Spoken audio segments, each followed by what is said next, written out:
বর্তমান দিনে পরকীয়া এত বেড়ে গেছে কেন? লোভে, জাস্ট লোভ। ছেলেরা পরক্রিয়া করে মেয়েদের সঙ্গে ফিজিক্যাল রিলেশন করবে বলে, মেয়েরা ছেলেদের সাথে পরক্রিয়া করে পয়সা নেওয়ার জন্য।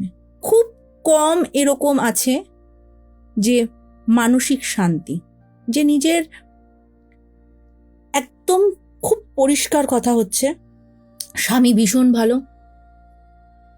দেবতাতুল্য স্বামী, সেরম মানুষকেও দেখেছি পরক্রিয়া করতে। বউ সংসারী ছাড়া, বউ সংসারী, সংসার ছাড়া কিছু বোঝে না, বাচ্চা ছাড়া কিছু বোঝে না, স্বামী ছাড়া কিছু বোঝে না, তাদের বরকেও দেখেছি পরক্রিয়া করতে। দেখেছি মিন্স আসে সেই জানতে পারি। কত ছেলে এরকম আমার চেম্বারে, শিয়ালদা চেম্বারে এরকম কত এসছে, আমার বউ ভীষণ ভালো, আমি আমার বউয়ের সম্পর্কে কোনো বলতে পারছি না, আমি জড়িয়ে পড়েছি। কি দেখে জড়ালো? অন্যের বাড়ির বউ তোমার কাছে কি করে প্রিয় হলো, বা অন্যের বাড়ির স্বামী তোমার কাছে কি করে প্রিয় হলো, অন্যের প্রিয়জন তোমার প্রিয়জন কি করে হয়ে গেল, অন্যের স্বামী যার ভালোবাসা, যার স্ত্রী স্বামীকে ভালোবাসে, অন্য লেভেলে দেখে, হঠাৎ করে তুমি তোমার কাছে সে প্রিয় কি করে হলো? হতে পারে না, হতে পারে না। খিদে পয়সার ছেলেরা করে ফিজিক্যাল রিলেশন জন্য। একদম এখনকার যা দিনকাল পড়েছে, আমার বলতে একটুও দ্বিধা নেই, পরক্রিয়া মানে জাস্ট ফিজিক্যাল রিলেশন ছেলেরা করে মেয়েদের সাথে, আর মেয়েরা করে টাকা পয়সার জন্য। বাড়িতে গিয়ে স্বামীর সাথেও ফিজিক্যাল রিলেশন করছে, আবার বাইরে গিয়ে পরক্রিয়াতে তার সাথেও ফিজিক্যাল রিলেশন হচ্ছে। বা যেই পুরুষ মানুষটা করছে সেও বাড়িতে গিয়ে স্ত্রীর সাথে ফিজিক্যাল রিলেশন করছে কোনো একটা সময়, আবার বাইরেও রিলেশন করছে। তাহলে সে কি কাউকে ভালোবাসে? একটা মনে দুজন হতে পারে? কত ঘর ভাঙছে জানো এই পরক্রিয়াতে, কত ঘর ভাঙছে জানো, কত ভালো ভালো ছেলেরা, কত এরকম আছে ভীষণ ভালো ছেলে মেনে নিচ্ছে সন্তানের মুখের দিকে তাকিয়ে। আবার যারা পাচ্ছে না তারা একদম পাগল হয়ে যাচ্ছে, বিশ্বাসই করে উঠতে পারছে না। আর এত পরক্রিয়ার একটাই কারণ, অতিরিক্ত বিশ্বাস আর সোশ্যাল মিডিয়া, ফোন। আমাদের মা বাবাদের, মায়েদের সময় ফোন কোথায় ছিল গো? আগেকার দিনেও তো বাবা, মানে এখন নতুন একটা নাটক শুরু হয়েছে, এটা তুমি খুব শুনবে, অ্যাডজাস্ট হচ্ছে না। অ্যাডজাস্ট হচ্ছে না মানেই ছেড়ে দাও, আর নয় ওর সঙ্গে আমি মানসিক শান্তি পাচ্ছি না, আমি ওর সঙ্গে ঠিক মতন মানিয়ে চলতে পারছি না, ও আমাকে বোঝে না, সবসময় ঝামেলাঝাটি করে, অশান্তি আছে, আমি শান্তি চাই। শান্তি পেতে বাইরের মেয়ে, শান্তি পেতে বাইরের পুরুষ মানুষ। তুমি যেই পুরুষ মানুষটাকে পছন্দ করছো, আলটিমেটলি সেও তো তার বউকে ঠকাচ্ছে। বা যেই পুরুষটা তুমি যেই মেয়েটার কাছে শান্তি খুঁজতে যাচ্ছ, সেও তো তার স্বামীকে ঠকাচ্ছে। তাহলে যে নিজের স্বামীকে ঠকাতে পারে, যে সে নিজের বউকে ঠকাতে পারে, সে তোমাকে ঠকাচ্ছে না তার কি গ্যারেন্টি আছে? আর এখন তো খুব একটা হট ব্যাপার, ডিভোর্স, সামনেই ডিভোর্স, আমি ওর সঙ্গে হ্যাপি না, আমি ওকে ছেড়ে দিতে পারলে। আদৌ ডিভোর্স নয়, মিথ্যা কথা বলে ফাঁসানো। ছেলে মেয়েকে ফাঁসাচ্ছে, মেয়ে ছেলেকে ফাঁসাচ্ছে, টাইম পাস। এরা শুধু, আগে কি হতো, ফ্লটিং হতো, ফোনের মধ্যে মিস কল হয়ে গেলে আগে ফ্লটিং হতো, ভুলবশত একবার দুবার ফোন হয়ে গেল। এখন তো সোশ্যাল মিডিয়া এমনই হয়ে গেছে, video calling, chatting, Facebook live থেকে শুরু, মানে নানা রকম ভাবে কন্ট্যাক্ট করা যাচ্ছে। সোশ্যাল মিডিয়াটা ইজি করে ফেলেছে। আর পরক্রিয়াতে ঘর ভাঙছে এভাবে যে নিজের, তোমাকে আমি বলছি, কালীঘাট চেম্বারে এসছে, মেদিনীপুরে থাকে, মেদিনীপুর থাকে, কোথায় থাকে আমার ঠিক কতটা মনে পড়ছে না, মোটমাট কালীঘাট চেম্বারেই এসছে।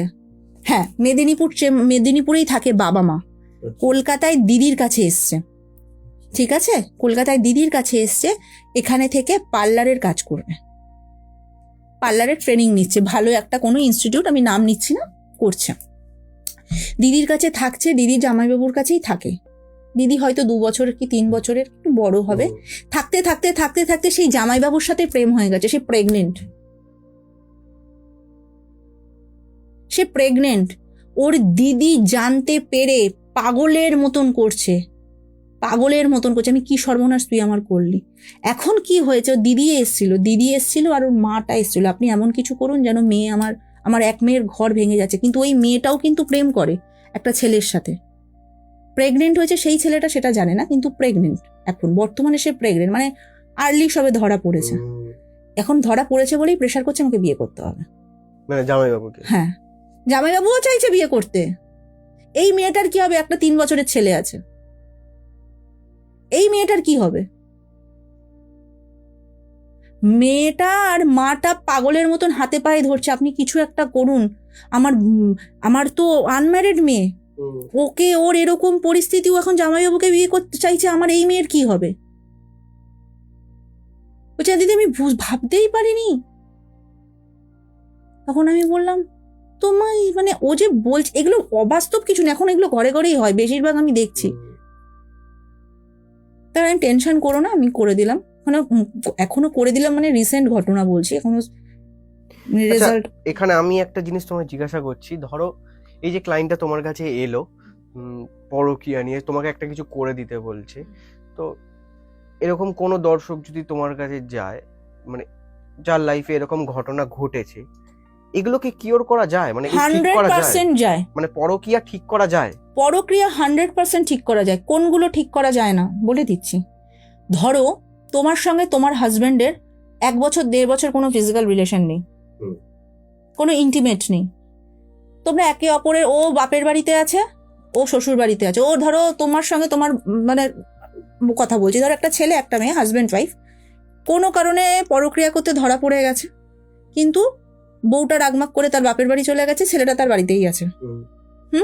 ওদের দুজনের মধ্যে কোনো দেখা সাক্ষাৎ কথাবার্তা কিচ্ছু নেই, বছর বছর হয়ে গেল, হঠাৎ করে চাইছে সে যেন ওর সাথে ব্রেকআপ হয়ে যাক, অথচ এর সঙ্গে ভালো মতনও জড়িয়ে পড়েছে।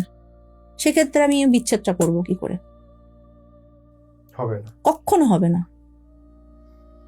2 বছর 5 বছরের রিলেশনশিপ ব্রেকআপ হবে কি করে? হয় এক বাড়িতে থাকলে করা যায়, কিন্তু কোন রকম সে তার মতন আছে এরম হয় না, এরম বশীকরণও হয় না, এরকম যেমন বিচ্ছেদও হয় না, সেরম ধরো তোমার একজনকে পছন্দ হয়েছে, বা তোমার বউ বাপের বাড়ি চলে গেছে, যে 4-5 বছর হয়ে গেছে, তোমার সঙ্গে কোনো দেখা নেই সাক্ষাৎ নেই, হঠাৎ তোমার মনে পড়েছে, তুমি ঘুম থেকে জেগেছো, আমার বউকে এবার আমার দরকার, আমার লাগবে, তো আপনি কত টাকা দেবেন? আমি 1 লাখ টাকা পর্যন্ত আপনাকে দিতে রাজি আছি, আপনি আমার বউকে এনে দিন। হবে না,